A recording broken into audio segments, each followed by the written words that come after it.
Bonjour les parents, j'espère que vous allez bien. Nous allons démarrer cette nouvelle semaine par une leçon sur laquelle nous allons travailler les valeurs de la lettre C et nous allons également apprendre, réviser comment transposer une phrase lorsqu'on change le sujet du singulier au pluriel. La séance se déroulera en 4 parties. Un premier temps donc de travail en orthographe sur les valeurs de la lettre C. Nous allons voir ensemble quels sons elle produit cette lettre en fonction des lettres qui sont autour d'elle. Nous allons faire un travail ensuite de lecture et de compréhension. Une troisième partie où nous allons donc transposer une phrase. Et enfin, un temps de dictée de phrase. Tu es prêt?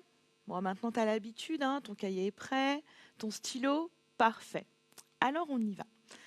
Dans un premier temps, donc je te propose des mots et je vais te demander de les classer suivant ce que tu entends, c'est-à-dire la façon dont va se prononcer la lettre C. Est-ce que dans le mot, la lettre C va se prononcer K?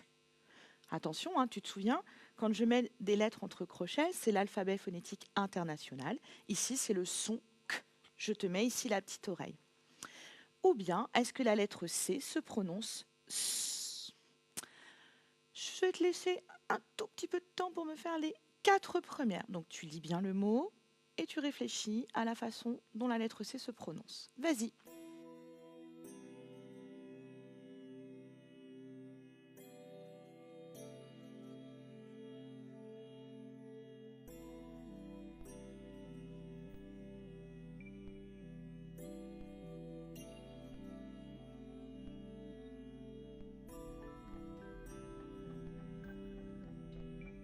Très bien. Alors, tu as eu un petit peu de temps pour classer les 4 premiers. Le premier mot, donc le clavier, très bien. Donc, la lettre C se prononce K. Un sac. Parfait. Un cygne. Un cube. Contrôler. Un glaçage. La balançoire. Une réception. Un cartable. Un reçu. Un cil. Alors cet exercice, tu en as l'habitude, on le fait tous ensemble. Maintenant, nous allons plus particulièrement nous concentrer sur la liste des mots dans lesquels la lettre C se prononce K. Je vais te demander de bien observer la lettre qui suit la lettre L. Nous allons l'entourer. Dans un clavier, la lettre C est suivie de la lettre L. Dans contrôler, on trouve un O après la lettre C. Dans un sac, la lettre C se situe à la fin du mot. Dans un cartable, on trouve la lettre A qui suit la lettre C. Dans un cube, c'est la lettre U qui suit la lettre C. Je vais te laisser 5 à 10 secondes pour essayer de te dire dans ta tête la leçon que l'on va pouvoir écrire. Alors, je t'aide. Au début, on dira la lettre C se prononce que. Alors, oui, très bien, tu as raison. Elle se prononce que, donc la lettre C, la lettre C se prononce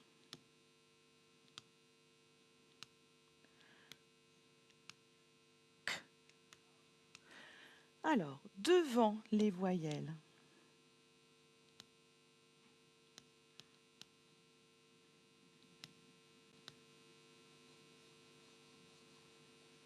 donc devant les voyelles O, A et U.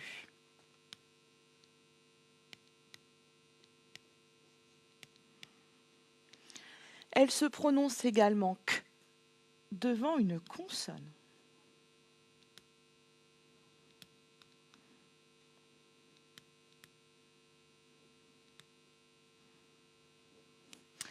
Ici, je t'ai mis le mot clavier, mais dans crevette ou dans d'autres mots, crudité, etc., on retrouvera la lettre C devant une consonne qui fait le son K.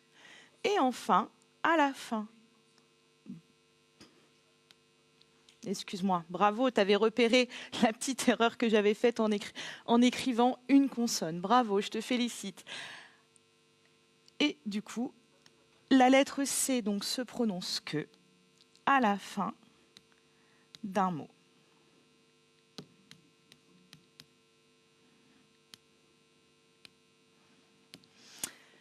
Maintenant, tu sais que j'aime bien des fois discuter avec toi de certaines surprises de notre langue.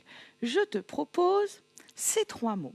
Je vais te demander de repérer la lettre qui suit la lettre C. Je t'écoute. Oui, à chaque fois, nous voyons le H. En général, tu as appris que le graphème CH se prononçait ch, comme dans un chat, des chatouilles. Ici, par contre, non. Et là, il va falloir que tu fasses bien attention. Ici, le graphème CH va se prononcer K, comme dans une chorale, des chœurs et des choristes. Choriste, chorale sont des mots de la même famille. Cela peut t'aider. Quelle leçon je vais écrire? Bah oui, tu as raison. Je vais écrire le graphème.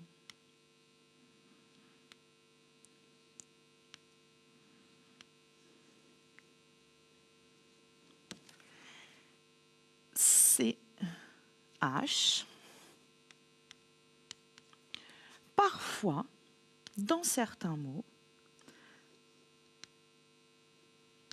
se prononce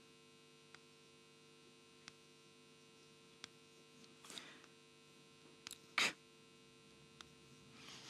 Très bien. Continuons à voir les autres valeurs de la lettre C. Voici de nouveaux mots que nous avons classés tout à l'heure. À nouveau, nous allons entourer les lettres qui suivent la lettre C dans le mot. Ici le E, dans une réception. Dans un cil, nous trouvons le I. Dans Céline, nous trouvons le E accent aigu. Et dans Céline, nous trouvons le Y. Alors, ces lettres, qu'est-ce que l'on peut dire? Très bien. Ce sont des voyelles. Donc, les lettres C se prononcent S. Devant les voyelles E, I et Y, on peut rajouter le E que nous avons vu, le E accent circonflexe et le E accent grave. Tout à l'heure, on avait vu que devant les lettres A, O et U, elles se prononçaient K. Ici, devant les voyelles E, I, Y, elle va se prononcer S. On continue. Ah bah oui, cette règle, je sais que parfois pour vous, elle est compliquée. Comme nous l'avons dit tout à l'heure, devant les voyelles U, A et O, la lettre C se prononce K. Mais on a certains mots, on va être obligé de les écrire avec un C, comme un reçu, un glaçage, un garçon. Et en conséquent, il va être très important d'inscrire la petite cédille sous le C qui permet de transformer le son K en son S. Donc comme dans un reçu, un glaçage et un garçon. Donc devant les voyelles U, A et O, on ajoute une petite cédille. Si je trace la lettre C, la petite cédille, c'est ce que je mets en dessous pour former le son S. Maintenant, nous allons passer à un petit exercice. Tu sais que j'aime bien les petites devinettes, donc je te propose cette devinette. C'est un légume vert et long qui se mange cru. Attention, dans le mot, on doit trouver la lettre C. Tu as trouvé? Très bien. Un concombre. Alors, ce mot-là, attention, j'espère que tu ne t'es pas trompé parce qu'il reprend des règles d'orthographe que nous avons déjà vues. Un combre.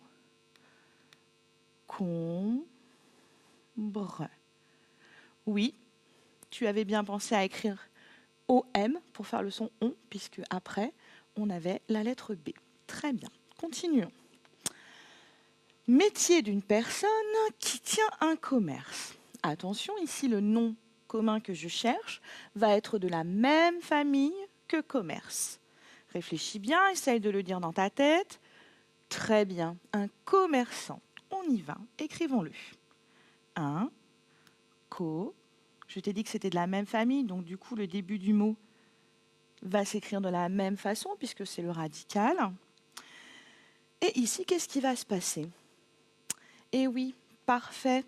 Tu sais que les mots, les noms de métiers, souvent s'écrivent ANT à la fin. Et attention ici, je dois mettre le CCDI. Si je ne le mets pas, alors je lis commerçant et moi je veux écrire commerçant. Attention, ce mot-là, tu peux apprendre à le mémoriser. Connaissance à retenir d'une séance de classe. Alors, quand tu es avec ta maîtresse, à la fin de la séance, souvent tu écris la leçon. Très bien. La leçon. Tu es d'accord avec moi? Non, tu as raison. Ici, il est nécessaire de rajouter la petite cédille. Sinon, j'aurais écrit la lecon pour écrire la leçon, puisque la lettre C est devant la lettre O. Alors, je rajoute la cédille. Une dernière, alors sportif qui pratique le vélo. C'est très bien, un cycliste. Alors, cycliste, c'est un mot de la famille de cycle. Donc, dans ta tête, tu vas essayer de mémoriser l'orthographe de cycle pour pouvoir écrire cycliste. Moi, je vais te le donner, le mot. Un cycliste.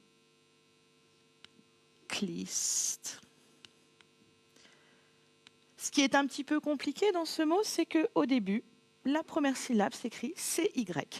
Mais dans bicyclette, dans cycle, tu auras la même orthographe. Très bien. Passons maintenant à la séance de lecture. Pardon, à la phase de lecture. Donc, je te propose ce matin de travailler sur un texte documentaire qui parle de la vie des fourmis. Alors, tu sais que les textes documentaires nous racontent des choses de la vie, des choses qui sont réelles. Je vais te laisser 1 minute pour pouvoir lire ce texte. Vas-y.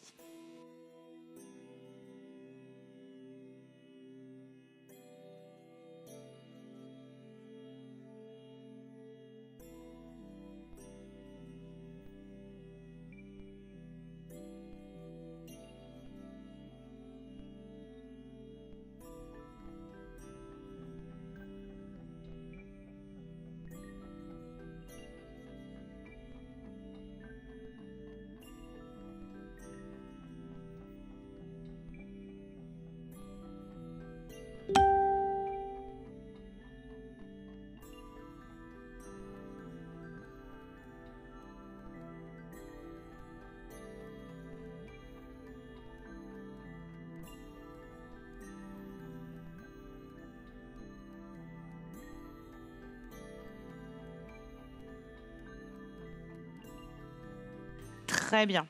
Alors, ne t'inquiète pas, hein, si tu n'as pas eu le temps de lire tout le texte, tu sais que tu peux le retrouver sur les fiches de prolongement sur le site lumni.fr. Je ne vais pas te relire là, la totalité du texte, mais je vais lire chacun des paragraphes sur lesquels nous allons travailler en compréhension. Les fourmis sont des insectes vivants dans une fourmilière. Composée de plusieurs galeries, la fourmilière est construite autour d'une reine et protège les fourmis de leurs ennemis, les oiseaux, les araignées, les libellules. Les fourmis ont 3 métiers, les gardes, les ouvrières, la reine. Les plus grosses fourmis ont le rôle de garde et protègent la fourmilière. La reine des fourmis pond tous les œufs de la fourmilière. L'œuf devient une larve qui se transforme ensuite en cocon pour devenir une fourmi. Alors, première question, quels animaux se nourrissent de fourmis? C'est-à-dire, quels animaux mangent les fourmis? Tu as trouvé? Oui, très bien. Ce sont les oiseaux, les araignées, la libellule. On nous le disait ici. Continuons. Qui pond les œufs de la fourmilière? Très bien. C'est la reine des fourmis qui va pondre tous les œufs de la fourmilière. Deuxième paragraphe que je vais te lire. Les ouvrières apportent de la nourriture à la reine et aux larves de fourmis. Les fourmis omnivores se nourrissent de miel, d'insectes, de fruits. Elles communiquent entre elles par des signaux chimiques captés par leurs antennes. Les fourmis peuvent retrouver le chemin de leur fourmilière et se diriger vers une proie. Quelles sont les fourmis qui fournissent la nourriture? Très bien, ce sont les ouvrières. On peut le comprendre hein, dans le mot ouvrière, c'est leur travail. Hein. Ensuite, comment qualifie-t-on un animal qui mange de tout? Omnivore. Alors, tu connais déjà le terme carnivore, qui mange de la viande, herbivore, qui mange de l'herbe pour les animaux. Omnivore, c'est un animal qui va manger à la fois ce qui est végétal et ce qui est animal. Une dernière question. Comment les fourmis communiquent-elles entre elles? Oui, très bien. Grâce à leurs petites antennes qu'elles ont sur leur tête, elles vont capter les signaux chimiques. C'est comme si on envoyait des toutes petites particules et elles sont capables de les recevoir pour pouvoir, d'une part, se repérer et puis pour pouvoir identifier leurs ennemis. Maintenant, passons au travail de transposition. Alors, tu sais que la langue française, elle est souvent compliquée parce que parfois, à l'oral, on n'entend pas la différence quand on change certaines phrases, quand on les transpose, mais à l'écrit, là, les choses se compliquent pour nous. Dans la première phrase, la fourmi mange du miel, des insectes, des fruits. Je vais te demander de retrouver le verbe. Alors, où est-il? Oui, très bien. Ici, mange, c'est le verbe. Quel est le sujet du verbe? Très bien. Ce sont la fourmi, qui est le sujet. Dans cette phrase, nous allons transposer le sujet, c'est-à-dire que on va le faire passer du singulier au pluriel. Donc, la fourmi deviendra les fourmis. Les fourmis. Oui, très bien, tu as raison. Le nom doit prendre un S à la fin puisque nous sommes au pluriel. Alors, mange. Les fourmis mangent du miel, des insectes, des fruits. Qu'est-ce qui se passe? À l'oral, pas de changement. À l'écrit, oui, tu as raison, je dois bien faire attention à accorder le sujet avec le verbe. Le verbe manger est un verbe du premier groupe. À la troisième personne du singulier, puisque les fourmis peuvent être remplacées par elles avec un S. À ce moment-là, à la fin du verbe, je mets la terminaison ENT. Faisons celle-ci. Je te laisse un petit instant dans ta tête pour transformer en mettant le sujet au pluriel. Je t'écoute. Les reines pondent des œufs. Très bien. Cette fois-ci, on entend bien la transformation du verbe qui est ici à l'oral. Cela va nous donner un indice pour l'écrire. On y va ensemble. Les reines, avec un S, très bien, pondent. Alors, à la fin de pondent, oui, ENT également. C'est la terminaison du verbe à la troisième personne du pluriel lorsqu'il est conjugué au présent. Continuons cette activité sur deux autres phrases. Les fourmis sont des insectes. Cette fois-ci, tu as vu, le sujet, les fourmis, est déjà au pluriel. Quel est le verbe? Sont. Parfait. Donc cette fois-ci, nous allons transposer au singulier. Les fourmis va devenir la fourmi. Alors je t'écoute. La fourmi est, très bien, est un insecte. Il va y avoir un changement de toute la phrase ici. On va la réécrire ensemble. La fourmi, très bien, est, attention, EST, c'est le verbe être à la troisième personne du singulier. La fourmi est un insecte. La fourmi est un insecte. Très bien. Celle-ci, je vais te laisser un instant, on va dire 40 secondes, 45 secondes. Je vais te demander d'essayer de la réécrire, toi, sur ton cahier. Alors, les fourmis retrouvent leur chemin grâce à leurs antennes.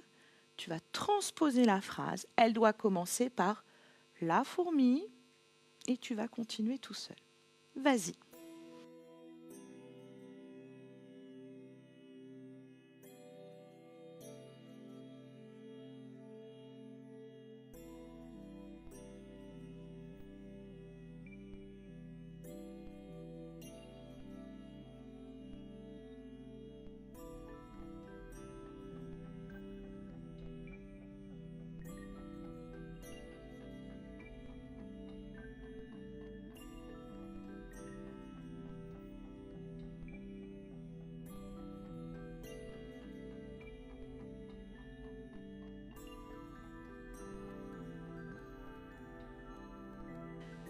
Alors, tu as trouvé? On va déjà la dire ensemble à l'oral.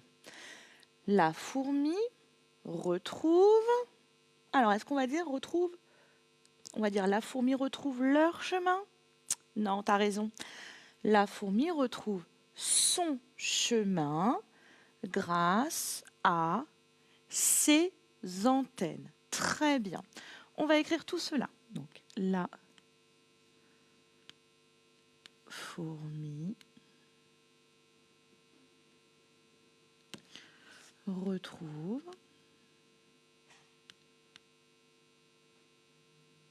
son chemin grâce à ses antennes.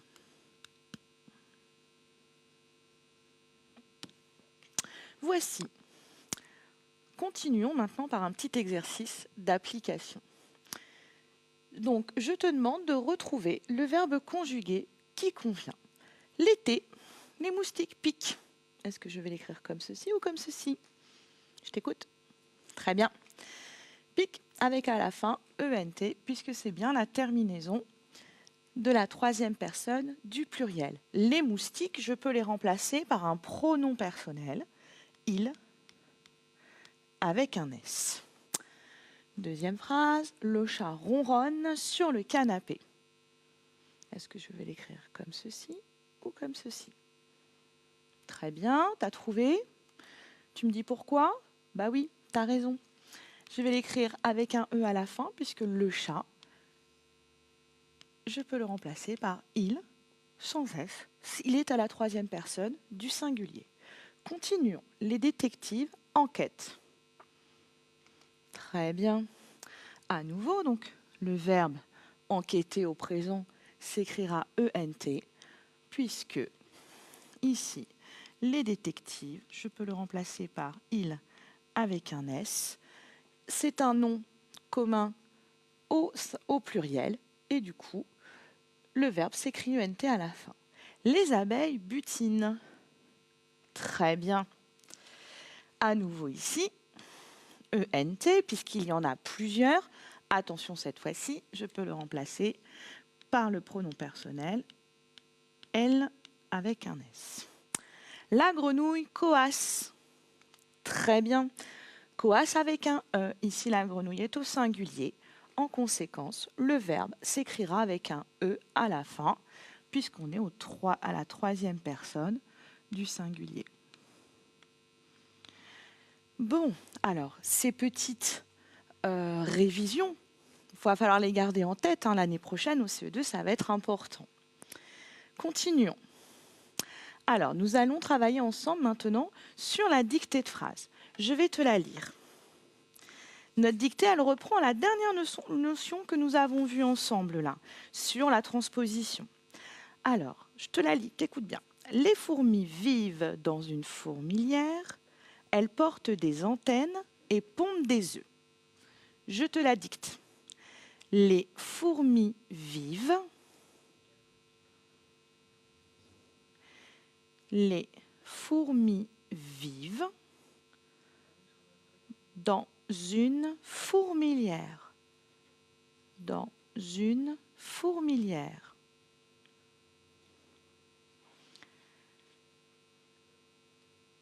Point. Les fourmis vivent dans une fourmilière. Elles portent des antennes. Elle porte des antennes. Elle porte... Attention, elle, on parle. Attention, hein. Je cherche bien de qui on parle. Elle porte des antennes et pondent des œufs. Et pondent des œufs. Elle porte des antennes et pondent des œufs. Alors, on va la corriger ensemble. Si tu n'as pas eu le temps de tout écrire, tu sais que tu peux la refaire chez toi. Tu demandes à papa, maman de te la dicter. Allez, on la corrige. Les fourmis. Alors, les fours. Nous l'avons vu tout à l'heure. Fourmis. Très bien. Je n'oublie pas le S à la fin du nom fourmi puisqu'il est au pluriel. Les fourmis vivent. Alors, c'est le verbe vivre, conjugué au présent. Quelle question je me pose? Je cherche le sujet. Le sujet, c'est les fourmis. Elles sont plusieurs. Nous sommes au pluriel. Et le verbe à la troisième personne du pluriel va s'écrire ENT à la fin. Vivent dans... Alors, moi j'ai dit, quand je t'ai fait la dictée, j'ai dit dans une, parce que quand on lit, quand on parle, on fait des liaisons. Mais attention, quand j'écris, j'ai bien deux mots. Dans une. Fourmilière. Attention à fourmilière, il n'y a bien qu'un seul L. Ce mot-là, tu pourras apprendre à le mémoriser. Elle porte des antennes. Alors, tout à l'heure, je t'ai dit, attention, le L. Alors, de qui je parle dans cette phrase? Oui, je parle des fourmis. Donc, le pronom personnel, attention, je mets bien un S à la fin pour signifier que je suis à la troisième personne du pluriel. Elle porte des antennes. Porte, c'est le verbe porter au présent à la troisième personne du pluriel. Elle porte des. Alors attention à antenne. Le phonème en s'écrit avec le graphème AN. Antenne. Et on doit doubler la lettre N. Je n'oublie pas le S, puisque ici, j'avais un déterminant qui était au pluriel. Elle porte des antennes et pondent des œufs. Et, attention, le petit mot « et » ici permet de lier deux idées dans ma phrase. Donc, il s'écrit « ET ». Et, pondent, c'est le verbe « pondre » qu'on a rencontré tout à l'heure également. ENT. Des. Là, à nouveau, hein, quand je t'ai fait la dictée, puis quand je relis, je vais dire « des œufs ». Mais quand j'écris, j'écris bien des E. Écrivons E. Alors E, pareil, c'est un mot un petit peu compliqué parce que au pluriel, il se dit E et au singulier, il se dit très bien œuf. Du coup, quand on repasse par le singulier, ça va nous permettre de pouvoir l'écrire un petit peu plus facilement. Il s'écrit O, E dans l'eau, U, F, et je n'oublie pas le S. Alors, ce qui était un petit peu compliqué dans cette dictée, c'était donc les verbes, la terminaison ENT, puisque ici mon sujet était pluriel, les lettres finalement qu'on rajoute à la fin des mots qu'on n'entend pas, mais qui signifient le pluriel, comme dans des œufs, des antennes, ici aussi, et dans les fourmis. Eh bien, écoute, je te félicite pour ton attention. Je trouve que vraiment ce matin, tu as été particulièrement réflexif, tu as vraiment bien réfléchi. On a abordé des notions qui étaient complexes. L'accord du sujet avec le verbe, c'est encore compliqué pour nous, élèves de CE1. Alors moi, je t'encourage, pour pouvoir t'entraîner, à essayer de faire des petits exercices comme ça. La fourmi mange, les fourmis mangent. Je te souhaite une bonne journée